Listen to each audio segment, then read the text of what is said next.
If you clicked on this video, then you want to know all things about Melbourne's west side. And when we're talking about the west side, we're talking about Werribee, we're talking about Hoppers Crossing, Werribee South, all those pockets that are about 40 minutes away from Melbourne CBD. That's what we're going to discuss today. And just before I go into that, if you don't know, I have released the Property Blueprint Education Program, which will take you from a very beginner novice investor to a fully fledged investor who knows what they're doing, has the right strategies in place, has the right resources and templates in place to make the right investment decision. It will take you from being a confused, stuck, uncertain investor into someone who knows what they're doing, and you will join a private community with over 200 members, which will be able to help you out every single day, including myself. So as part of the Property Education Blueprint Program, you'll get over 60 videos, 6+ hours of content, all for a price of $4.99. It's an absolute steal when you also get 6 months into the private community, which is worth over $200. So if you're looking for an affordable education program when it comes to property investment, you need to buy the Property Blueprint Program. It's an absolute steal. Get it while you can, because I will be increasing the price. All right, let's get into the video. Now, there's been a lot of interest across the north side of Melbourne and across the east side of Melbourne, particularly Carrum Downs, Frankston, Seaford, and in the north side, you've got Dallas, Coolaroo, Meadow Heights, etc. But what about the west? And I've always been a bit apprehensive about the west and about making a video about the west, generally because it hasn't popped up on the radar as much as the east and the north side of Melbourne has. However, if anyone's been around for the cycles of Melbourne, then you will know once Melbourne picks up, it's like a switch. And before you know it, house prices are going up almost everywhere across Melbourne. Now, that doesn't mean we want to buy anywhere and everywhere. We still want to be specific. We still want to have a targeted strategy, but it's important to talk about these locations so that you are aware of what you're investing into. So make sure you watch the entire video to fully understand my thoughts around the west side of Melbourne. Because if you only watch half of it, then you're leaving this video half-baked and you want to understand completely how to invest in this location. But let's get into it. And the first thing I always do when we're looking at a location is we look at the data behind that location. And when we look at Werribee, we can see a median buy price of $650K.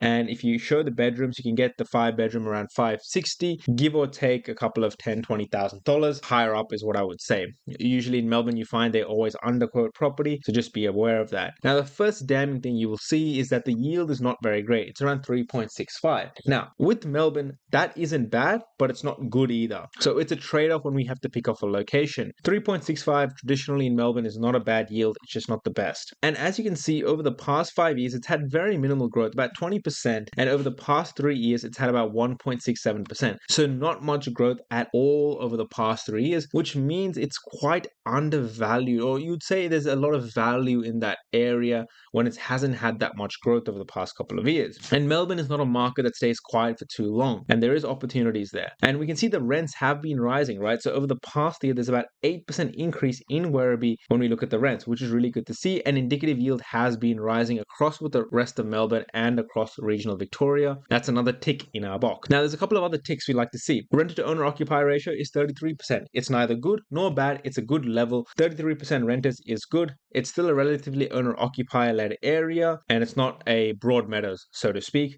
The socioeconomic score is 3, which is better than North Melbourne, but East Melbourne, like Frankston, Carrum Downs. There is still a bit of stigma about Werribee and its location, but overall, it's a little bit better than the north side of Melbourne. Affordability is very good, under 35 years. So just for a capital city, when a location is under 35 years, it's very affordable. You know, a $650,000 home for a couple in this day and age, it's very affordable, especially when we're talking about a capital city. Now, there's a couple of red flags that we can see here. And before I get into the red flags, we can see the stock on market is dropping, which is what we want to see as an investor. We want to see the number of new listings coming on the market become less and less and allow that stock to deplete. With the days on market, it's very stagnant at the moment, but as the interest and more interest comes into Melbourne, maybe a rate cut or two, this could possibly spur on the market and we could see more demand coming on there. And as more investors and BAs and owner occupiers look at these affordable markets and think, hey, there's opportunities here, then they could buy in these markets and we should should start to see the demand increase over the 6 to 12 months going ahead. Coming back to the red flags, and if you're a shrewd investor and you've been watching my videos and you already know what I'm going to talk about, that is building approvals and vacancy rate. Now, the first one you're going to see is 252 new building approvals. It's not great, right? That's possibly 252 new homes over the next 12, 18, 24 months. That can have an impact on Werribee's house price in the medium term, unlikely in the short term because it still takes a while for this houses to come online. And if the interest in Melbourne picks up, then the house prices can go up regardless. But the other problem I have is vacancy at 3.49%. Now that's very high. And that's one of the issues that I have with Werribee and I want to call out. But before I go into that, if you have not already, make sure you are subscribed to the private community. We're the #1 exclusive Australian property community out there. There are so much templates, links, resources, and access to over 200 members, plus myself, to help you answer these questions, to answer this in a smart, intelligent manner, to help you make the right decision. So if you're seeking validation and confidence, come to us. If you're unsure about your first investment, come to us. If you have a buyer's agent who's pushing you into a property that you're unsure about, come to us. We will help you. We are your best friend in your property investment journey. Don't make the mistake of buying a property without talking to us first. So make sure you join. It's an absolute no-brainer. And I want to show you this, guys. I want to show you this. So if I type in Werribee, Victoria, I put house, 3 bedrooms, we can see that there is about 174 3-bedroom or more houses for rent in Werribee. And as you can see, they're not bad houses. You know, it's $450 for a 3x2, $420 for a 3x2, $460 for this property that looks renovated, $480 for a 4x2. And when we look at the map view, you can really see that there is a big amount of properties actually available for rent in Werribee, hence this high vacancy rate. And if we really think about this logically, if more investors come or more BAs buying it, then that vacancy rate will likely increase as more and more properties come online. So that is a risk that you must factor in when buying into Werribee specifically. There's just a lot of properties available for rent, which means competition is high. It's harder to increase rents. Even though rents are going up, it's still harder to increase them. And there's a lot more competition for good quality tenants. Now, that's not the only thing I want to talk about. When we look at Werribee, we also have to look at the surrounding LGA, Wyndham Vale, Hoppers Crossing, and Werribee South. And what you can see is that there is a lot of land around it, right? A lot of land here, a lot of land up here, a lot of land up here. What that means is there's potential for new housing supply to come on the market. And when we see here, we can see that there's already new estates coming onto the market. Not only that, you can already see roads are mapped out, which is going to be new houses, right? And they probably already sold these new house and land packages and they just have to come online. And that's another risk that must be flagged. And just to put this into perspective, right? These new house and land packages you'll get around for $700,000 to $750,000. A 4x2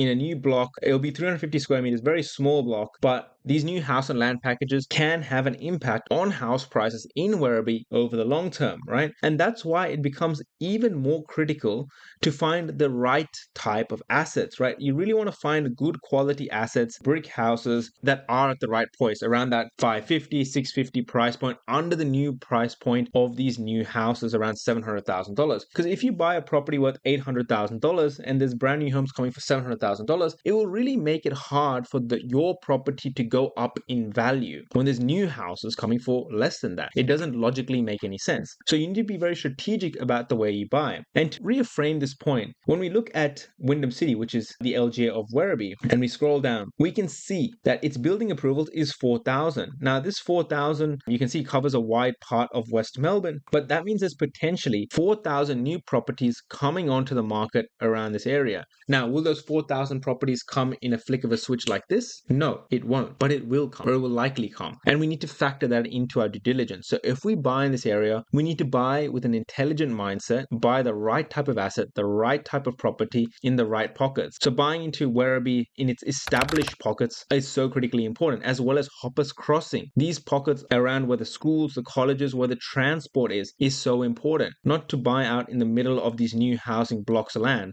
And if someone tries to sell you that, make sure you run away, because it's not what you want to do. So things like schools, infrastructure, buying properties near these areas in established pockets with plenty of land component for under $650,000, around $650,000 is what you want to be targeting as an investor, and being aware about the risk of investing into West Melbourne. And honestly, it sounds like I've been very negative about Werribee, Hoppers Crossing, and this surrounding location of West Melbourne. I'm not trying to be negative, but I'm trying to tell you about the right opportunity. And I'm going to show you what that looks like. Now, what is an ideal property in Werribee? And it's something like this, right? This is a 3x2x2, 563 square meters of land. Listed price is 500 to 550. Let's not kid ourselves. They've clearly underquoted this price. It's going to be selling between $600,000, around 620 is what I expected to sell at. But something like this is what you're looking at, right? And if I look through the photos of this property, nice, well interior, great looking property on about 500 square meters of land. As you can see, 563. So good piece of land. It's got a backyard, unlike all these new properties. And you can see that it's got the oval, it's got the primary school nearby, and it's also close to infrastructure as well. Or it's relatively close to the train station, which is about a 7-minute drive. So you can drop your kids off, or you can go to office, take a bus, and you can go down to Melbourne CBD. And this is sort of what I would be looking for. It's an established pocket in Werribee. You can't build new houses around this location. It's got a backyard, right? It's got a backyard, unlike all these new properties here. And this is the type of property that I would be looking for. And realistically, around $600,000 is what you'd get, 620 even maybe, in Werribee, which is still much cheaper than all these new properties coming onto the market, around 700, 750, 4x2s on very small pieces of land. So if you are considering West Melbourne, this is the type of property you're looking for, right? This is the type of asset selection that you need to be doing in this location, because there's other properties out there that are cheaper, but they aren't good sort of quality properties that you'd be looking at. So you have to be very specific.